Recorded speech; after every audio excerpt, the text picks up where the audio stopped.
में दिक्कत यह है कि अगर कोई आरोप ना होता या आरोप में, जैसे मैंने सुप्रीम कोर्ट में जब मनीष सिसोदिया की बेल हियरिंग में ऑर्डर आया तो उसको पढ़ा, वहां पे वो कह रहे हैं कि टेंटेटिवली हमें प्रमाण मिले हैं। वो बात कह रहे हैं कि prevention of money laundering act में 14 होलसेल लिकर डिस्ट्रीब्यूटर्स का एक्सेस प्रॉफिट, मतलब वो कोर्ट में जब जब ऑर्डर आ रहा है तो वो कह रहे हैं कि जो इन्वेस्टिगेटिव एजेंसी के आरोप हैं उसमें वो तथ्य मान रहे हैं, प्रमाण पा रहे हैं। अगर आपने कुछ किया ही नहीं होता तो शायद ये दिन आते नहीं।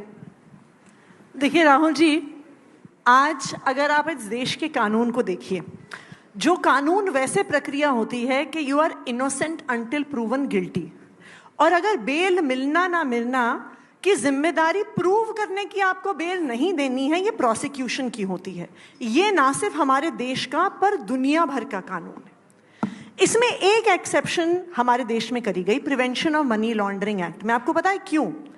जब इंडिया ने इंटरनेशनल एग्रीमेंट साइन किया on counter terrorism and prevention of narcotics trading, तो prevention of money laundering act बनाया गया कि कहीं गलती से पैसा आतंकवाद में ना चला जाए, कहीं गलती से पैसा नारकोटिक्स ट्रेडिंग में ना चला जाए। इसलिए पीएमएलए के कानून को अलग बनाया गया कि बेल मिलना अक्यूज्ड का अधिकार नहीं है। अक्यूज्ड को प्रूव करना पड़ेगा कि वो इनोसेंट है, तभी उसको बेल मिलेगी। अब आप मुझे बताइए कि जो कानून नारकोटिक्स ट्रेडिंग और टेररिज्म में फंडिंग जाने के लिए रोकने के लिए बना था, आज उस कानून के तहत जो पॉलिटिकल लीडर्स जिन पे केस हुए हैं उसमें 90% से ज्यादा विपक्ष के नेता हैं।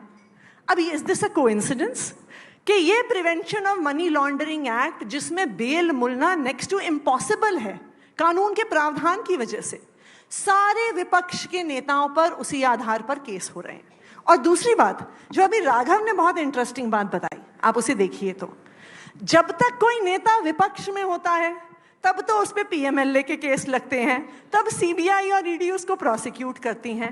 जैसे ही वो नेता भारतीय जनता पार्टी में चला जाता है, भारतीय जनता पार्टी की वॉशिंग मशीन में धुल जाता है, बिल्कुल पाक साफ निकल के आ जाता है। आप शुभेंदु अधिकारी का एग्जाम्पल लीजिए, उसके Sharda scam, Narada scam, chit fund scam.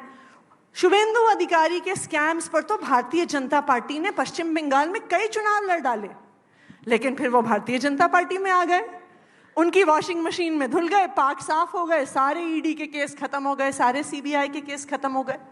Chhagan Bhujbal का उदाहरण राघव ने डिटेल में शेयर कर ही दिया। एक और उदाहरण है हेमंत बिस्व शर्मा का। उनके भ्रष्टाचार के बारे में तो भारतीय जनता पार्टी ने अपनी बुकलेट भी निकाली हुई थी, और फिर जब वो भारतीय जनता पार्टी में आ जाते हैं तो वो भी पाक साफ हो जाते हैं। तो ये बिल्कुल स्पष्ट है, पूरी देश की जनता को स्पष्ट है कि आज विपक्ष के नेताओं पर, जो कोई भारतीय जनता पार्टी के खिलाफ बोलेगा, जो कोई उनके खिलाफ खड़ा होगा, उसके पास एक चवन्नी भी ना हो, जैसे मनीष सिसोदिया के पास नहीं मिली इनको, ना उनके घर में, ना लॉकर में, ना पैतृक गांव में, ना उनके ऑफिस में, लेकिन फिर भी उन पे मनी लॉन्ड्रिंग का केस हो जाता है।